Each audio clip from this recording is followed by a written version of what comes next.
the fact that McDonald's kind of took that whole approach and was like, we're going to package this meal for you. Value meal is like one of the most genius things, I think, almost of all time in fast food, to name it that. What do McDonald's burgers, cruise ships, and smart bird feeders have to do with physical therapy? We're going to explain. This week, we're serving up profit lessons, untapped niches, some real fake sponsors, do the math on that, and one bird feeder that might explain the cash pay crisis. Let's start by paying some of the bills. We've got to get one of our sponsors. Welcome to the show, CPT Sauce, the only FDA questionable condiment designed for physical therapists.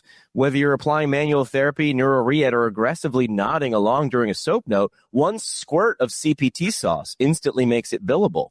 Choose from thrilling flavors like 97110 Jalapeno Justification and Therapeutic Ranch. Warning, may cause spontaneous audits. CPT Sauce, because ketchup doesn't reimburse. Now, is there an image? There's no image that came up. There was. I got to get better at, there it is, CPT Sauce. There it is. I love it. One squirt, instantly billable. Tell me you wouldn't buy a case of these. We've even got billing facts. Jalapeno Justification, Neuro Ketchup, Ried, Therapeutic Activities, billing breakdown. These are all units per squirt. Per squirt is what we're doing here. Jimmy, good morning to you. We got to start off with a laugh, right? If we don't laugh, we're just going to cry. So good morning to you guys. How we doing? Good morning, Dave. I'm sorry for Good morning. your Good morning. Your birds? Then the Eagles. Brutal loss. I know I had connection issues last week. Is my connection all right, or is it lagged? Let me know. Good. You're good now. Yeah, yours is random. I don't think yours is an equipment issue. I mean, you're in New York. You're on there's a lot of people, on the same straw with the Wi-Fi, I imagine there. I imagine Wi-Fi works a lot like straws, but I'm sure there's technology people out there saying it's not actually how it works. Let's talk burgers and fries and CPT codes. I started with sauce. What you'll start to see now is the sponsors will have something to do with the story, like sauce. And then Tony was on LinkedIn, and you did, I think it was a 3-part series, three posts. I'll bring them up on screen. We can go through them, and I'll set the stage. You pretty much said McDonald's built its empire by engineering the profit inside a single meal. There's that famous line, I think BJ Novak talking to Michael Keaton in the McDonald's movie, where they're saying, like, do you want 1/14 of a burger, the price of a burger, or do you want to own the land that the burger is cooked on? That's the first time I had never heard of that idea. I didn't know that. I was just a random dude the first time I saw that movie. I was like, oh, I would want that one. That one. Can I have that one? And that's when a great non-line acting moment is when Michael Keaton is like sort of sitting there listening to BJ Novak. And he's in the position of power, Michael Keaton. He's the boss. And he's got BJ, and he's recognizing this kid's right. And he's like doing the math of like, where could this go? Or what would this look like? And that's when that's the moment McDonald's was born. It's not when the first restaurant, when Dick and Ray, Dick and whoever the McDonald brothers were.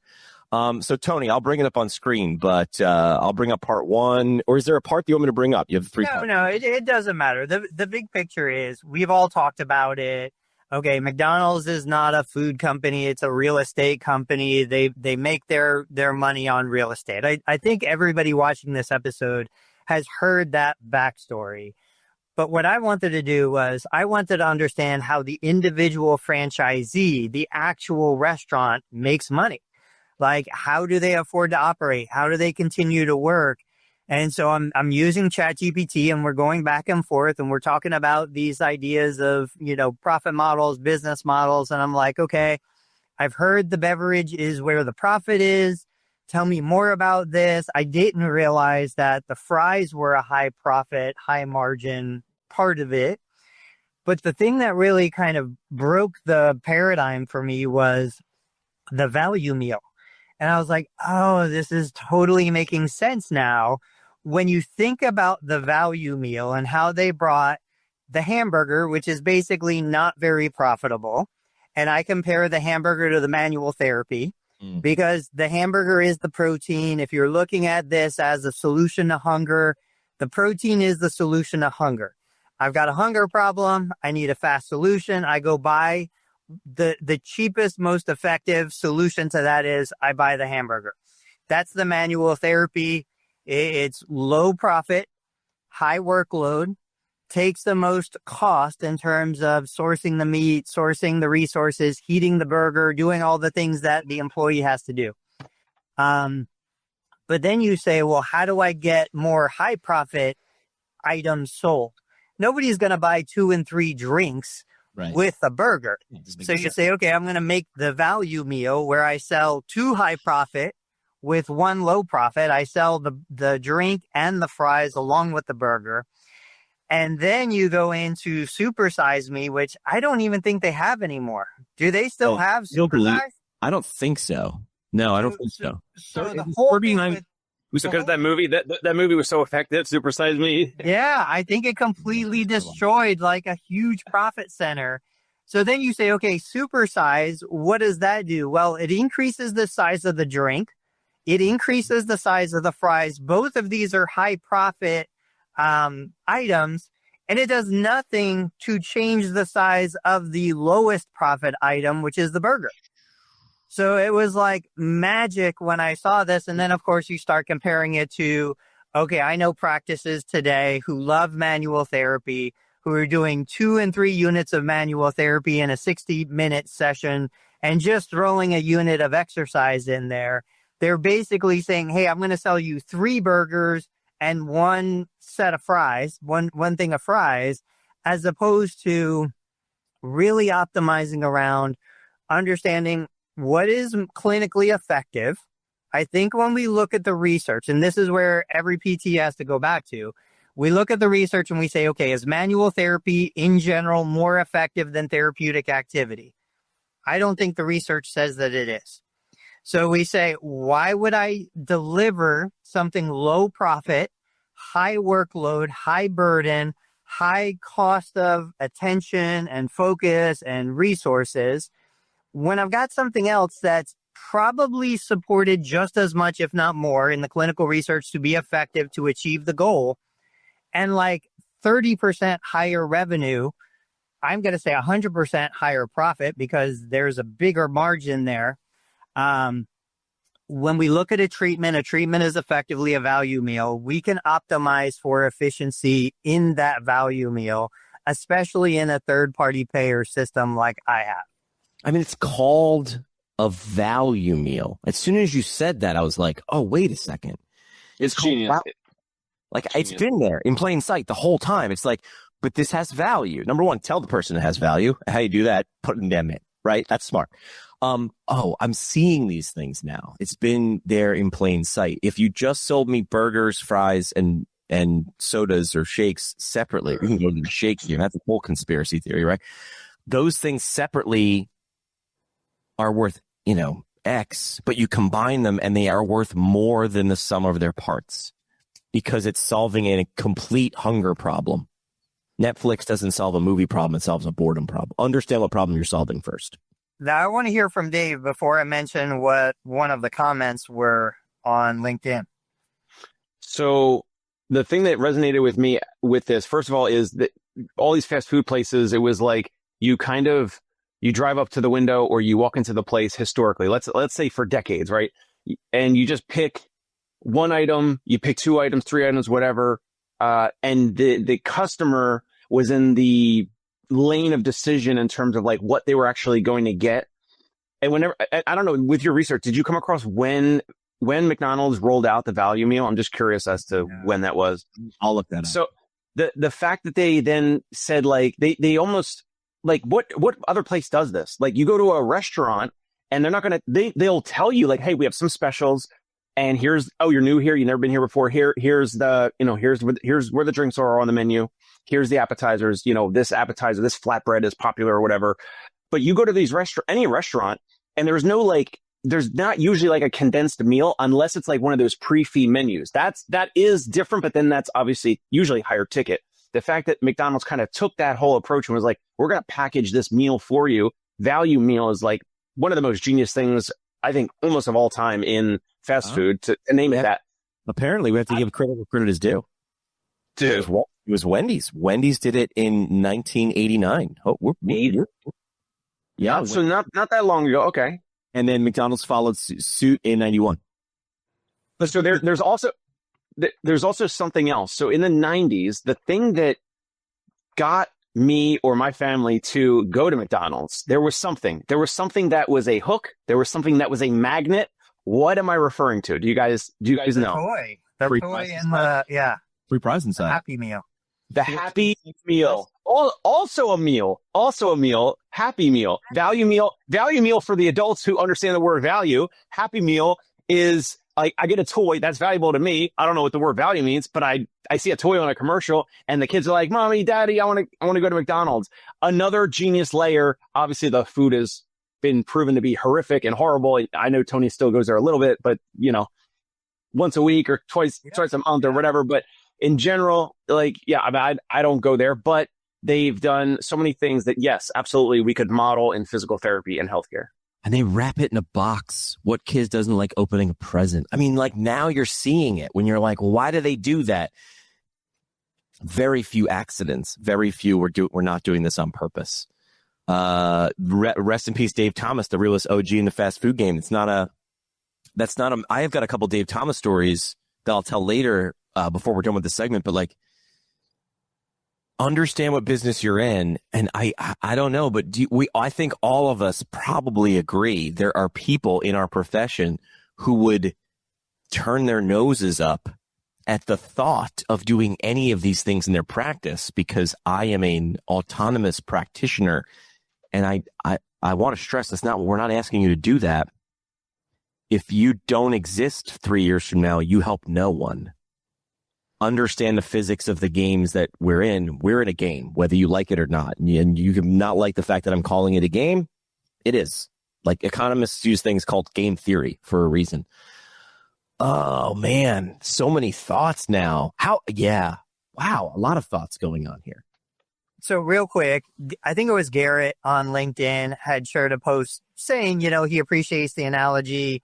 The trouble is where it falls apart is physical therapy. It's, a higher cost. It's more, you're relying on professionals, licensed professionals, the regulator on how much volume you can do. Like McDonald's, it's all about how many people can come through the drive-through or the door. Throughput.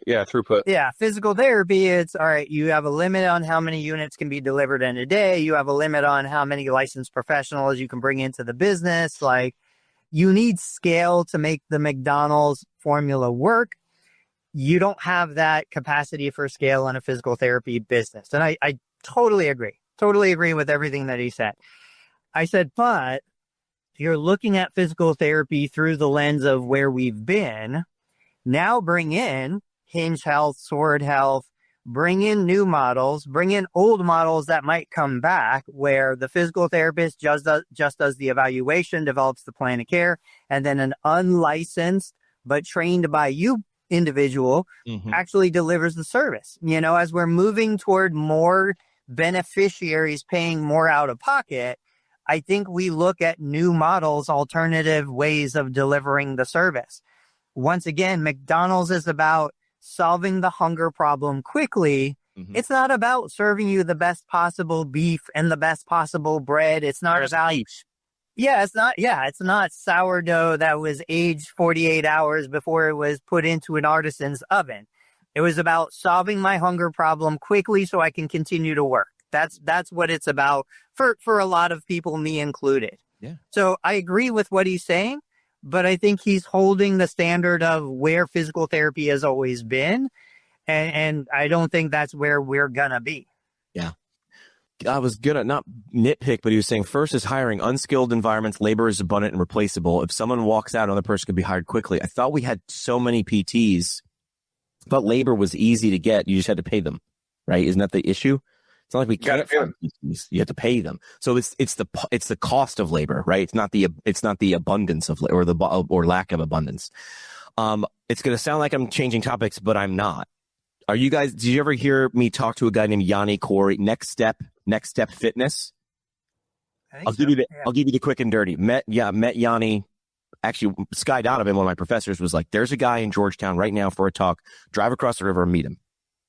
Yanni dove into a wave after college, playing beach volleyball. Dove into a wave, hit a sandbar, spinal cord injury.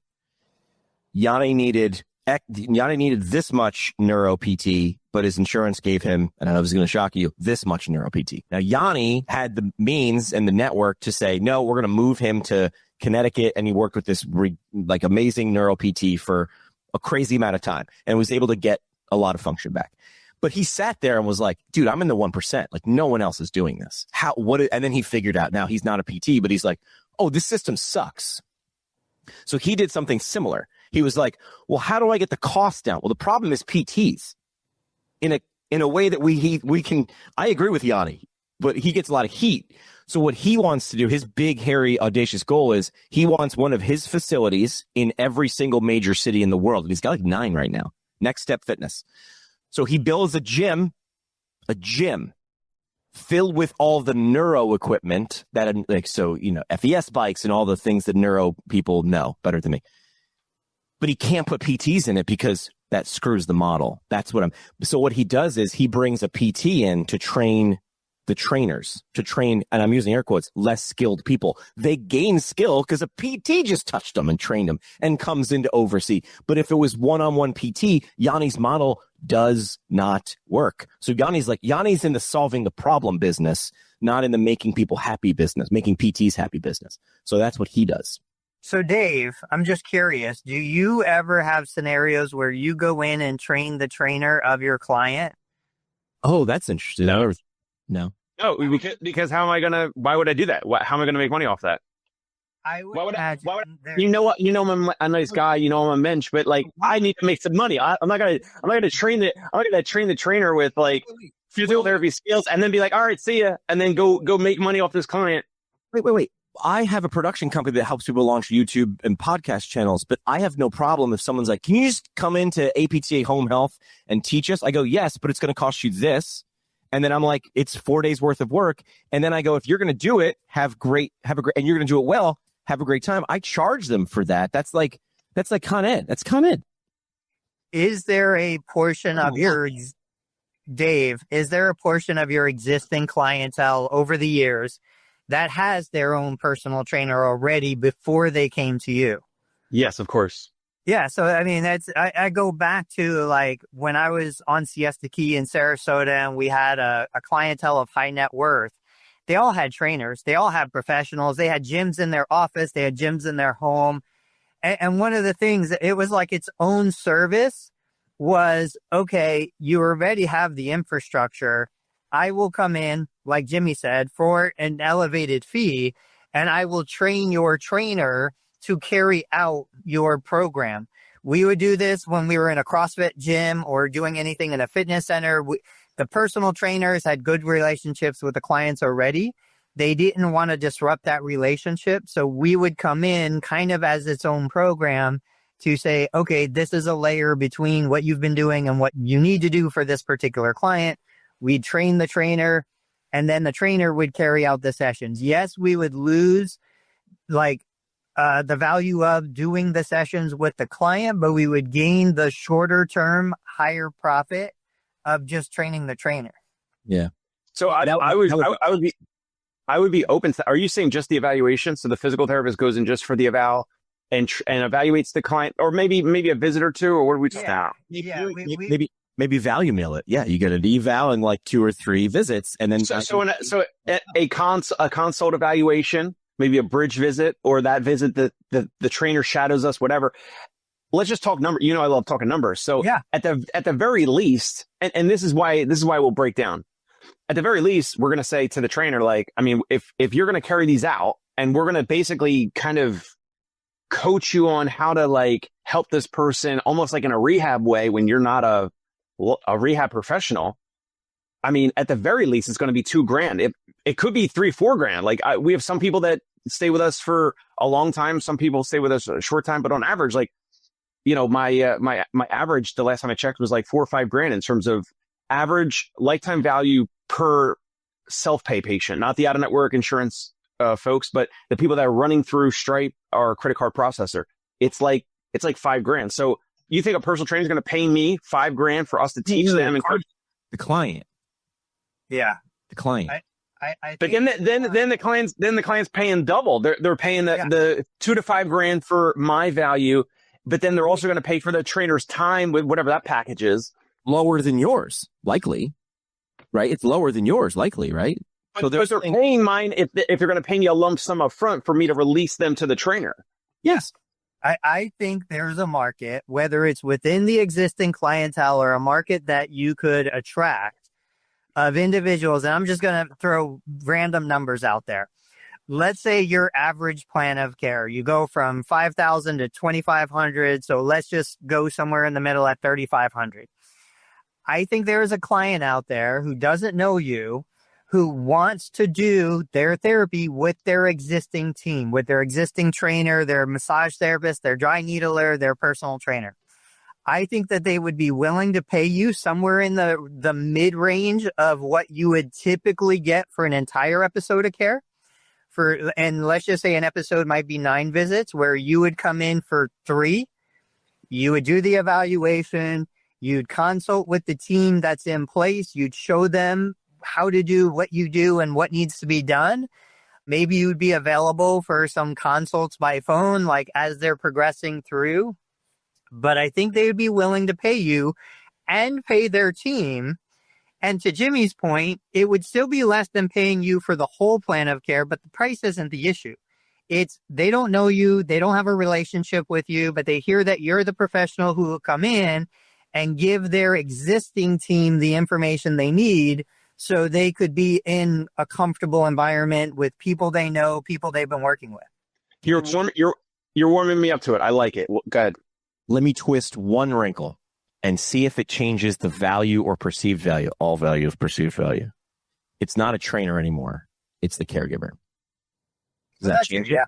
Do you know what I mean? Does that change it? You're taking someone who's going to be there. It doesn't change it. That's what I mean. But does that make you, what I'm asking is, does it make you feel better about it? Because there you're like, oh, I'm not replacing myself here. This person's going to be on site all the time. I'm now empowering them. That's not as much as the caregiver is going to be there 24/7, or close to that. So this is you leveraging your expertise. This is a very niche thing that you'd be finding because, as Tony was saying, the person has to know you, like you, trust you, and your value. But you're like, yeah, I could do this. So seeing me every week or twice a week for 6 months would cost you X, or I could train your trainer or train your caregiver, and it would cost you less than X, but definitely not an hourly rate. It's a value meal. Another thing that we're not talking about is, at least in New York City, because there are some bold people that I've seen in the caregiver world, whether they're a personal trainer, a home health aide, a care companion, certified nursing assistant, but especially the unlicensed folks, the folks that are in these homes that are caregiving or they're providing some level of support to my previous clients that I've seen in person. If I were to coach the trainer on this, the client, let's just say the client pays $3,500. This is what, in New York City, I don't know about anywhere else. In New York City, this is what will happen. That trainer will then tell their other clients, hey, I was trained by Dr. Dave Kittle and blah, blah, blah. And now I can do rehab stuff for you. And they're going to say that to all the other clients. That is what will happen. Wait. So 2 things. Number 1, what's to stop them from just going on YouTube and watching 400 physical therapy videos and saying they absolutely can do that. My point is, by me coaching the trainer to carry out the plan of care for this one client, it will empower, most of the time, it will empower this individual to then be a little bolder and a little more confident and speak up to offer this. Because I've seen unlicensed care companions try to take a patient's blood pressure in front of me with the stethoscope and the blood pressure cuff. And I saw a woman put the stethoscope in, take blood pressure, pump up the airbag, but she forgot to put the cup on the arm. And she said 120/80. She gave a number of blood pressure, 120/80, and it was impossible because the cuff was not even on the arm. Guys, I've seen some crazy stuff. Trust me. And I'm telling you, this would empower personal trainers to then be like, oh, I'm the rehab personal trainer as well and then, Tony, I'm not able to capture, or any other physical therapist in the market are not able to capture this offer that we're talking about. Am I thinking too short-sighted? Maybe. Am I generalizing? Maybe. But I'm telling you, I've seen some crazy stuff. I've seen personal trainers on a baseball field say, hey, do you want me to reset your shoulder? And I'm like, oh, you're a personal trainer. And then the guy got hit by a line drive, and it was a fracture humerus. Yeah. Fractured humors. And he go, the trainer didn't know that, obviously. In real time, he just got injured, but he was ready to reset that shoulder. This happens all the time, Tony. I'm telling you, it's crazy stuff. I believe it. This is a different level. So when I threw this wrinkle out, my brain, when I said caregiver, I thought husband or wife or son or daughter. That's what I was. I think I would be more inclined to do that, because then they're not going to, go off on a tangent and try to tell everyone that they're like the unlicensed rehab professional in the area. I think that was my thing, which is like, hey, listen, I can't afford bringing Dave Kittle. Like, I understand your value, but like, I'm taking care of my dad. If I didn't have a PT degree, I'd be sitting there. Home health came in once or twice, and they were amazing when they were there, but just wasn't enough. So I was like, can you just teach me 2 things to make sure my dad doesn't fall? I mean, I know it's patient education, but this is more than that. And I feel like people would pay for more than that because value. I will say this. So back to the menu. Manual therapy is a hamburger, right? That's high labor, low margin. E-stim is like a drink, low labor, high margin. Neuromuscular rehab, fries, medium effort, medium margin. But you have to understand this. This is what I'm trying to say is like, understand the scoreboard. So a visit is a value meal, not a visit anymore. But you need to envision it that way, right? And at no point do I want someone saying, well, we're just going for money. That's not what we're saying to do. But understand how you can make sure people understand. This is a communication issue. So what's our version of Supersize It before we move on to the next topic? What's our version of Supersize It? Would you like? So that's where I think you layer in self-pay services, non-covered services. You sell a product. I can't even believe, and this is, every single year there seems to be 1 or 2 big things that happen in my business that I'm like, why wasn't I doing this before? Like all of a sudden it just opens a new door. So we've been using the massage guns, the percussion massage guns. Every single patient is like, oh man, that feels amazing. How do I buy one of these? And like, we're selling so many of these massage guns that we didn't sell last year. Why didn't I sell them? Why wasn't I doing this? I don't know. I don't have a good reason for it, but using a device like that makes it so easy for somebody to say, hey, I want to buy this, whether they buy it through our Amazon link or they buy it from us directly. I don't care. It doesn't matter to me. But that's where I would say the Supersize Me is. You either sell them a product, you sell them a non-covered service, you develop something else that they didn't have access to before when it was just insurance. I feel like your model of use the gym whenever you want in between visits is a lie. Like it's paid for, right? This person's not going to break the leg press. That's not really how it works. Health bundle, knee bundle, right? So massage gun, maybe one of Joe Lowe's bands and a stretch out strap or compression boots or whatever, or TENS unit. I know Tony's bundled stuff before. Here's a crazy idea that I don't think I've ever heard before. What if you sold our new sponsors, StimNap, nap you can bill for. This episode is brought to you by StimNap, the revolutionary system that turns patient nap time into revenue time. Here's what you do. You plug in, press go, and let the gentle hum of an unintended electrical stimulation unit do the work while you pretend to check notes nearby. Each StimNap comes with a free, totally therapeutic sign to hang above your plinth. StimNap, because why should machines nap alone? StimNap, you can bill for it. I have a slightly better name. Okay, go. ZapNap. ZapNap. He's right there all the time. ZapNap. I'll talk to Keith, my rep over at StimNap. So real quick on that same topic, NewFit sells the Newbie. They have a protocol. It's like a neurologic reset. They put 2 direct current electrodes under the occiput. They put 2 at the base of your feet. They run a current through your body. You lay there for like 20 minutes. I never did it. I never understood it, but I saw like videos of them and went through. That's exactly, they've been doing this. The people who use it and do it say it's amazing. I mean, it's right there. You mean the people who take a nap in the middle of the day are happy to take a nap in the middle of the day? That's weird. The only people who don't like taking naps in the middle of the day are 5-year-olds. Everybody else loves it. Dave, do you nap? Are you a napper, Dave?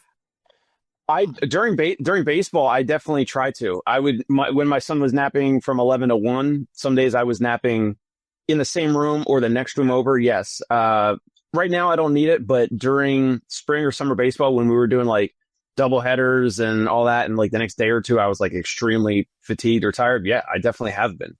I'm a twice a day napper. I nap. Two zap naps a day? What are you, a Hamlet? Are you eating 2 glasses? No. Typically, I will leave the clinic around 12:30. I'll get home. I'll do a 20-minute nap. And then usually again at like 6:30, 7 p.m., I'll hit a 20-minute nap. Hold on. What time do you wake up and what time do you go to bed? I wake up at 6 o'clock, pretty much 6:10 every morning. Okay. Usually before the alarm goes off. And then I try to go to bed at 10. Like 10:20 is the perfect time for me to go to bed. And I get two quick 20-minute naps in, and it's perfect. I've now reorganized the people on the screen in the likelihood of us napping, and it's Jimmy, which is 0. I would love it, but it's so good. Sometimes Tony twice a day. A double header of naps. Hey, it's Dave Kittle. Are you a healthcare business owner or physical therapy practice owner who is looking to figure out your succession plan or exit strategy? We might be able to help. And in fact, we may be interested in acquiring your practice. If you're interested, you can reach out to me. Shoot me an email at dave@conciergepainrelief.com. That's DAVE@CONCIERGE painrelief.com. Or you can call me at any time, 646-781-8884.